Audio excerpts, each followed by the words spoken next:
أعوذ بالله من الشيطان الرجيم.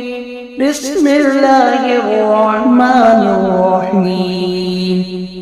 أفحسبتم أنما خلقناكم عبثا وأنكم إلينا لا ترجعون. فتعالى الله الملك الحق، لا إله إلا هو رب العرش الكريم. ومن يدع مع الله إلها آخر لا برهان له به فإنما حسابه عند ربه، إنه لا يفلح الكافرون. وقل رب اغفر وارحم وأنت خير الراحمين.